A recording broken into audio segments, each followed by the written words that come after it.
everyone, my little dragonettes. Welcome back to the Horde. Today is another ARC review. Technically, my first ARC book that I've ever read. Catacomb King by Cordelia Case. This is a Persephone and Hades retelling, and it's the thing. I actually enjoyed it. Strong, angry, very angry MC, female MC. So Persephone's is definitely not a pushover. She's angry most of the book. And that anger leads her to do a few dumb decisions. Unfortunately, this one is going to be a late review because technically the book should be out by now. When I read it, I definitely read it on time.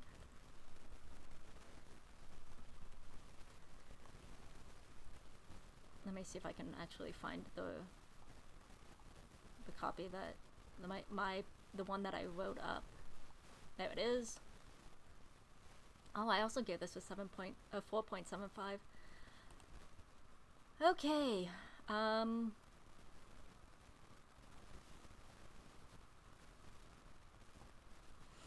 So, like, with Spider Island, the ramble was a little more of a ramble because I had literally just finished the book.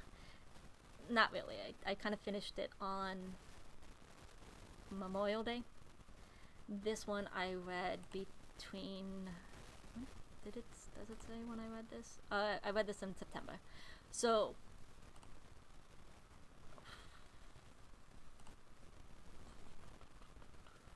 October. So yeah, this book got published in October of 2025. My review is for the ARC review, which I read in September of 2025. So while I do remember the broad pictures, the review that I posted on Storygraph is a little more detailed. So I might read that one, or I might go back and review it. I will say, again, it is a 4.75. If things changed in the final published book that were fixed, then I could probably bump it up to a 5-star.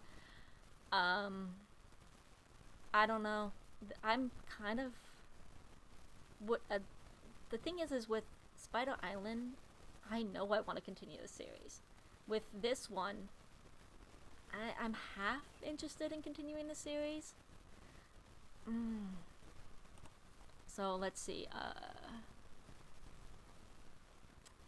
Okay, I do remember that it was hard. Yeah, it was hard for me to put down, just like Spider Island. But again, I'm gonna try not to. You know what? I'm gonna do something I normally don't do here, as I'm going to read what I had written. Because it does. Okay, so this is my first ARC review, and I'm happy to say I was... yeah, even I was hard to put the book... Yeah, I need to probably edit this one. But I'm happy to say I was hard-pressed to put the book down. It's the only reason it took me... The only reason it took me 6 days to read and not less was because I read it between shifts at work. So yeah, I didn't bring a physical book with me at work. I would read it on... like before I got to, like, before I clocked in for work, the 15-minute break, and then while I was walking out of the building. So it took me 6 days instead of, whereas with Spider Island, I had nothing to do over the weekend. I spent the weekend at a beach and on vacation, so I had more time to read it. That's why I got pretty much most of it done in 2 days. But, so basically, my comments are, I've been seeing a lot of Hades Persephone's retellings, but honestly, not interested in many of them. So when I say this, I'm talking about like Lore Olympus. There's what was it? No, not The Fault is in Our Stars, that's a different one, but To Gaze Upon Wicked Gods, I think, was supposed to be a Hades Persephone's retelling. There's a lot of them going around that... not interested in. There is a comic called Plunder World that I do occasionally read, which I think is hilarious but the artwork is cute. Well, I wouldn't say it's cute. No, the art is very good of this comic. I do recommend going over to Plunder World and taking a read.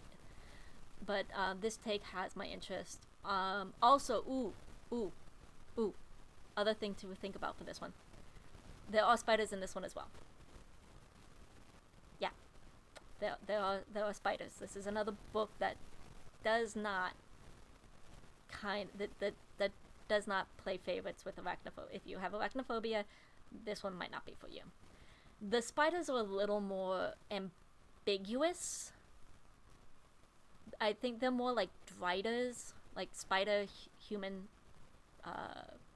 mixes, like it's a mix of a spider and a human, and not all of them are like mesh well.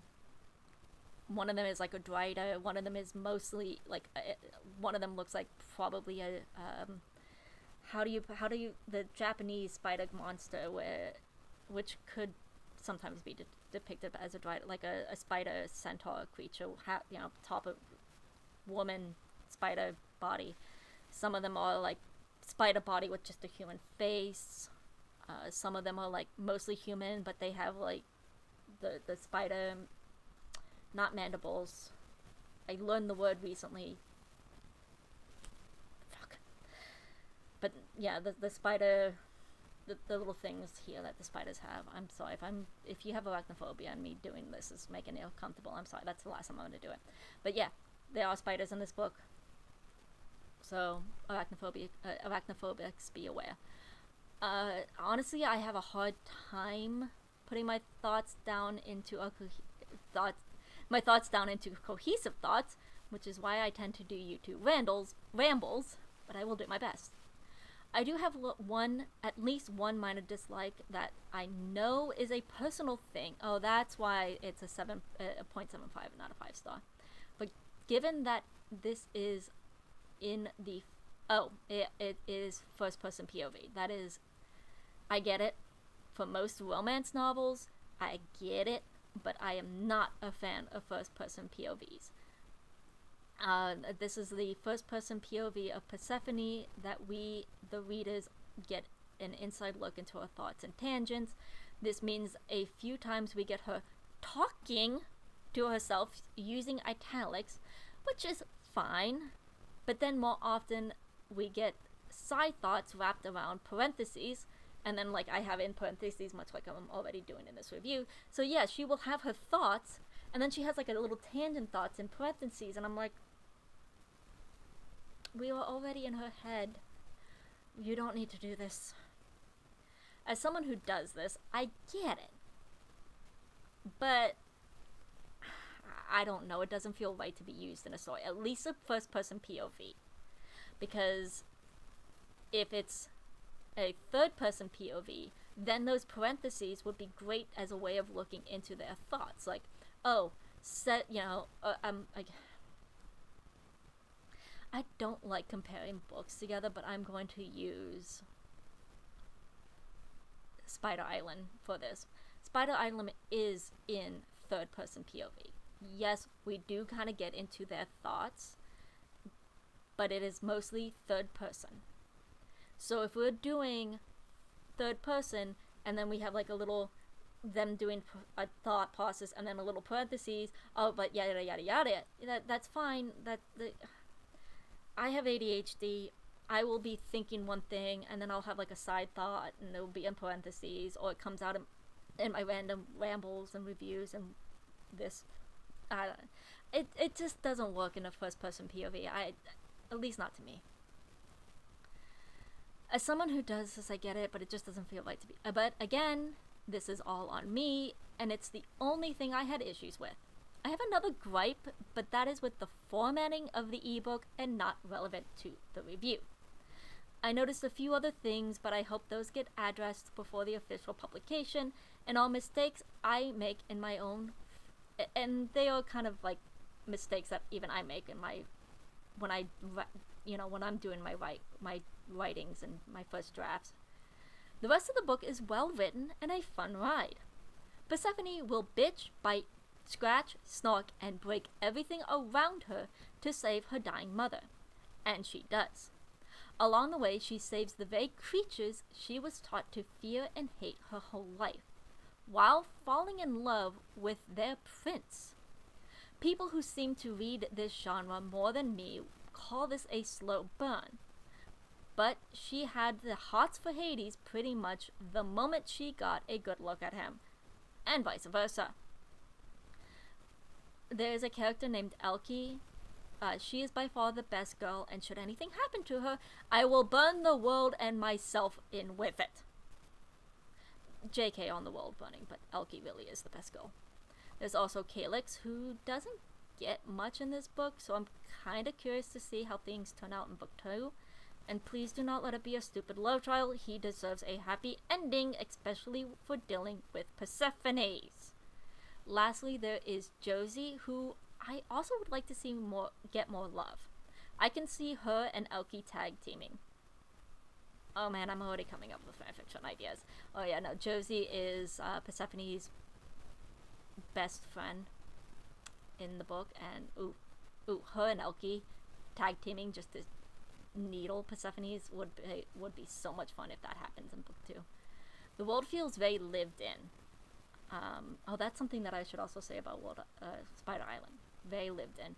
We get hints of a bigger picture, even if we spend the book in only 2 locations. And the ending seems to be laying down the path for an epic adventure you see in those old Greek classics. So I expect a chunky book 2, especially with that cliffhanger of an ending. You know, I really don't like to compare books, since they don't really do justice to either book, but I can't help feeling, well, this is a leap for sure, but Iron Widow. Persephone's and Zatan,